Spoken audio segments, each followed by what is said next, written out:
Scientists are now asking the government to do more to protect the environment after a State of the Environment report found Australia had suffered catastrophic loss. The latest report, released once every 5 years, says Australia has lost 80% of its mammal population, the most of any continent. Joining me live now is the independent member for Mackellar, Sophie Scamps. Sophie Scamps, sorry. Sophie, it's been a while. Good to see you. Thanks so much for your time. This is a report that the previous government sat on for a little while. Now it's been released. What would you like to see done with this information? Thanks, Laura. Yes, so the report is disturbing, and it shows that there is a crisis in biodiversity and in our environment in this country, and it's rapidly deteriorating as well. What I would like to see is a strengthening of our environmental laws, our national environmental laws, so that climate change is also taken into account when we're looking at the environment. Because what we know is that our environment and our biodiversity is under pressure and under stress, and that deterioration is being supercharged by climate change and those extreme weather events like the bushfires, like the floods, like drought. What are you talking about in environmental laws? Of course, I think you're talking about something separate to emissions reduction, but in environmental protection law, what are some practical examples you can give me?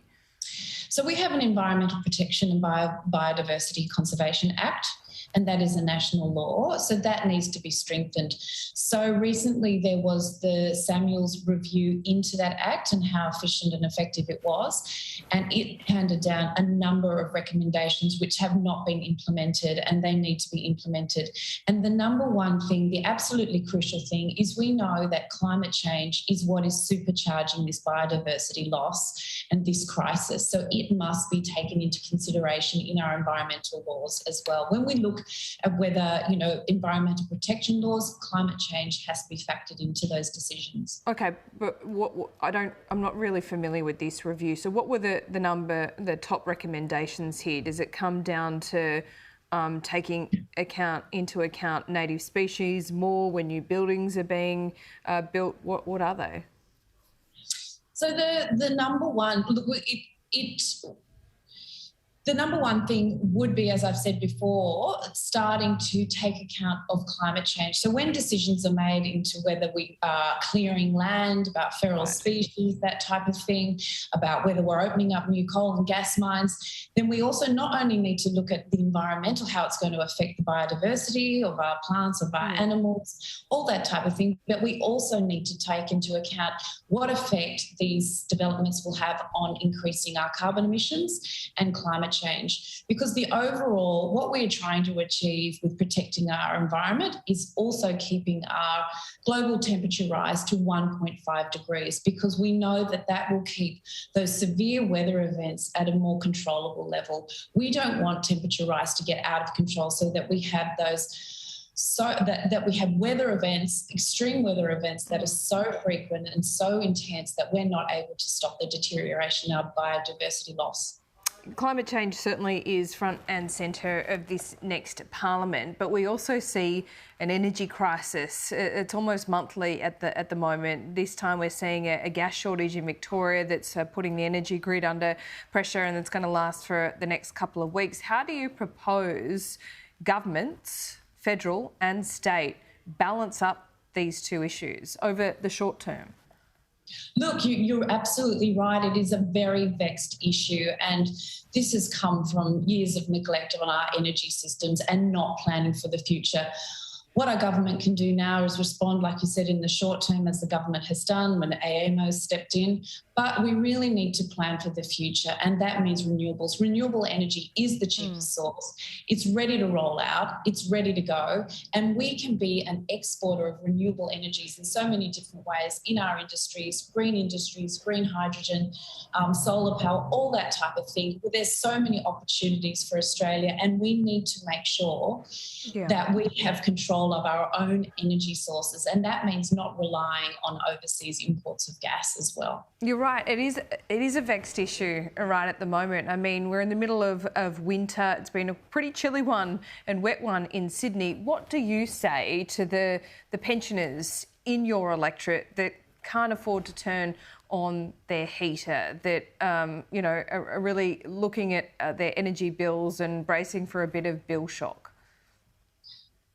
Look, it's a major and serious problem for people who have been put in this situation. And as I said, there hasn't been forward planning from our previous government as to that energy security. And now that we've had the COVID crisis, we've had Ukraine crisis, all those types of things, and this is where we find ourselves. So there needs to be that clear planning going into the future so that this situation doesn't arise again. It isn't a business situation and people should not find themselves in this situation. We do need to have energy security and we need to have strong plans going into the future to ensure that. Okay, so the government of the day, the Labor government, wants to legislate a 43% emission reduction by 2030. Will you vote for it? Look, we know I have been really thankful that the government has been happy to work collaboratively on this. So they have given us a briefing on their draft climate change bill, and we've been able to have meetings to clarify certain questions, and definitely we'll be putting in submissions as to how we think it can be improved. But we really do need to have that consensus building and that collaboration so that we do come up with a policy that is enduring.